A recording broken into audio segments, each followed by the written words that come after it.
Mister Natwarlal, ये movie या तो आप में से बहुत लोगों ने देखी होगी या इसका नाम सुना होगा, जिसमें अमिताभ बच्चन जी ने नटवरलाल जी का किरदार निभाया है। और कई किस्से कहानियों में भी हमें ये नाम अक्सर सुनने को मिल ही जाता है।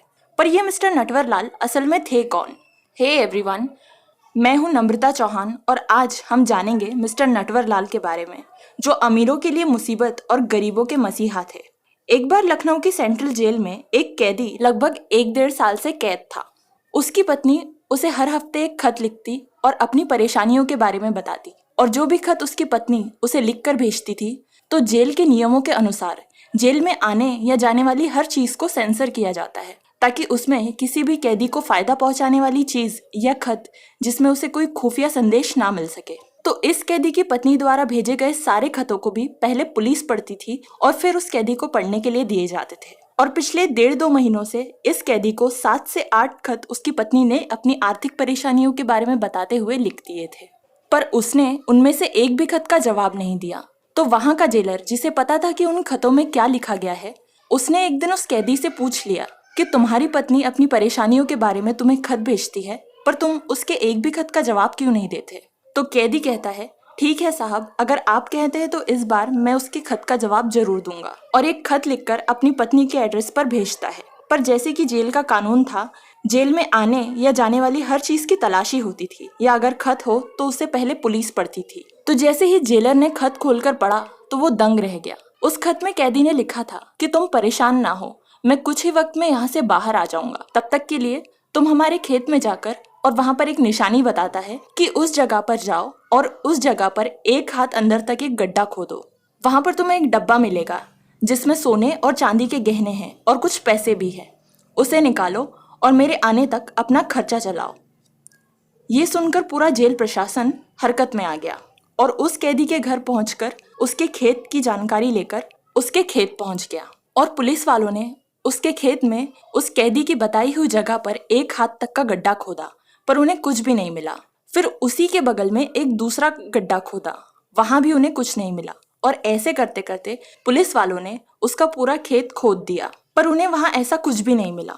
और उन्हें लगता है कि शायद ये इन्फॉर्मेशन गलत थी, तो वो वहां से वापस चले जाते हैं। पर कुछ महीने बाद उस कैदी की पत्नी का एक खत आता है जिसमें लिखा था कि थैंक यू जेलर साहब, आपने हमारा खेत जोत दिया, जिसकी वजह से इस बार की फसल भी बहुत अच्छी हुई है। और मेरे पास तो इतने पैसे भी नहीं थे कि मैं अपना खेत जुतवा सकती, मगर आपने ये काम करके मेरी बहुत मदद की है। और ये सब कुछ हुआ उस कैदी के शातिर दिमाग की वजह से। और वो कैदी कोई और नहीं बल्कि मिस्टर नटवरलाल था। ये कहानी शायद आप सबने पहले सुनी भी होगी, पर ये सिर्फ एक किस्सा या कहानी नहीं बल्कि एक सच्ची घटना है जिसका प्रॉपर पुलिस रिकॉर्ड भी है।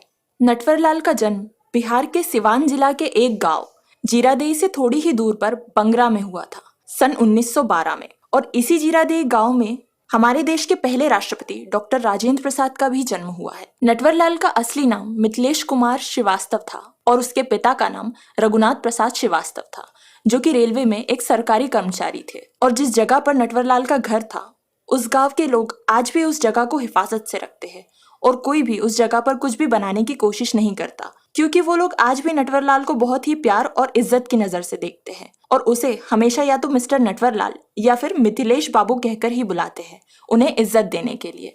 क्योंकि नटवरलाल अमीरों को लूटकर गरीबों की मदद करता था। नटवरलाल बचपन में पढ़ाई में उतना होशियार तो नहीं था, पर आगे जाकर उसने लॉ की पढ़ाई की।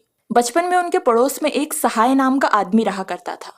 एक बार उसने नटवरलाल को एक बैंक ड्राफ्ट बैंक में जमा करने के लिए दिया और नटवरलाल ने सहाय के हस्ताक्षर की नकल की और एकदम हूबहू साइन की कॉपी की, जिसे देखकर पहचानना बहुत मुश्किल था कि इसमें से असली साइन कौन सी है। अब उस दिन के कुछ समय बाद नटवरलाल ने एक दूसरे ड्राफ्ट पर सहाय के नकली साइन किए और बैंक से कुछ पैसे निकाल लिए। और पहली बार पकड़ा ना जाने पर उसने ऐसा 2-3 बार किया और बैंक से करीब 1000 रुपए तक निकाल लिए, जो कि उसकी जिंदगी की सबसे पहली ठगी थी। पर एक बार जब सहाय पैसे लेने बैंक पहुंचा तो उसे पता चला कि उसके अकाउंट से कुछ पैसे गायब है। तो उसे कुछ समझ नहीं आया। फिर बैंक के ही एक कर्मचारी ने उसे बताया कि आपने जिस लड़के को एक बार ड्राफ्ट लेकर भेजा था, ये पैसे उसी ने निकाले हैं। जब नटवरलाल के पिताजी को सहाय ने ये बात बताई तो उसके पिताजी ने नटवरलाल की जोरों से पिटाई की, जिससे गुस्सा होकर वो कलकत्ता भाग गया, जहां वो एक केशवराम नाम के आदमी के साथ काम करने लगता है।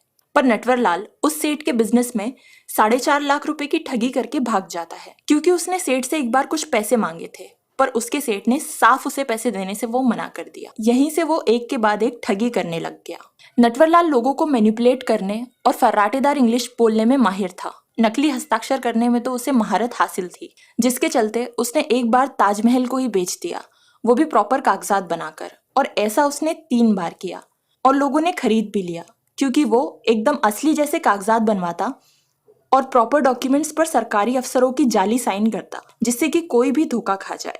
इसके बाद उसने 2 बार लाल किला बेचा, एक बार संसद भवन बेचा और एक बार राष्ट्रपति भवन को भी बेच दिया, क्योंकि वो अपने आप को इतने कॉन्फिडेंस के साथ पेश करता था जिससे कि वो एकदम जेन्युइन पर्सन लगे। वो वैश्याओं के पास भी डेली जाता और उन्हें खूब शराब पिलाकर उनके पैसे और गहने लेकर भाग जाता। हर नामुमकिन से नामुमकिन चोरी कर सकता था नटवरलाल, और इन सब के लिए उसके ऊपर 100 से भी ज्यादा मुकदमे चल रहे थे और वो कई बार जेल भी गया, लेकिन वो जेल से हमेशा भाग जाया करता। एक बार उससे कोर्ट में जब जज ने पूछा कि तुम चोरी क्यों करते हो, तो उसने कहा, साहब अगर आप मुझे 1 रुपया दोगे तो मैं आपको बताऊंगा। तो जज ने पूछा, ऐसा क्यों? तो उसने कहा, अगर आपके पास 1 रुपए है तो मुझे दीजिए, तो ही मैं आपको बताऊंगा। तो जज साहब ने उसे 1 रुपए का नोट दिया, जो कि उसने अपने जेब में रख लिया और कहा, देखा जज साहब, मैं कोई चोरी नहीं करता, मैं तो बस जो मुझे चाहिए वो लोगों से मांग लिया करता हूँ, जो वो मुझे दे देते हैं, जैसा कि आपने किया। तो ये बात सुनकर कोर्ट में जितने भी लोग थे और जज साहब भी हंसने लगे, क्योंकि नटवरलाल की हाजिर जवाबी का तो कोई जवाब ही नहीं था। और जब भी वो कोई नई ठगी करता तो हमेशा अलग अलग नामों से करता और हमेशा अलग अलग जगह का एड्रेस दिया करता। एक बार तो उसने राष्ट्रपति डॉक्टर राजेंद्र प्रसाद के घर का एड्रेस दे दिया था, और एक बार उसके बताए गए एड्रेस पर जब पुलिस छापा मारने गई तो वो उत्तर प्रदेश के मुख्यमंत्री का घर निकला। लेकिन जब उसकी मौत हुई तो किसी को भी नहीं पता चला कि आखिर उसकी मौत हुई कैसे और कहाँ, क्योंकि उसे आखिरी बार दिल्ली के रेलवे स्टेशन पर देखा गया था, जहां से वो भागा। तब उसकी उम्र 84 साल थी। एक बार साल 2009 में नटवरलाल के वकील ने अदालत में एक अर्जी दाखिल करते हुए कहा कि नटवरलाल के ऊपर चल रहे सारे केसों को अब बंद कर दिया जाए, क्योंकि 25 जुलाई 2009 को उसकी मौत हो चुकी है। और छानबीन के वक्त जब उसके छोटे भाई गंगा प्रसाद श्रीवास्तव से पूछा गया तो उसने कहा कि आप क्या बात कर रहे हैं, नटवरलाल तो 1996 में ही मर चुका है। जब वो दिल्ली से भागकर रांची पहुंचा तो एक एक्सीडेंट में उसकी मौत हो गई और हमने रांची में ही उसका अंतिम संस्कार कर दिया। तो नटवरलाल ने एक तरीके से मौत को भी धोखा दिया। तो बस यही थी नटवरलाल की कहानी। उम्मीद है कि आपको ये कहानी अच्छी लगी होगी, और अगर अच्छी लगे तो हमारी वीडियो को लाइक करना और हमारे चैनल को सब्सक्राइब करना।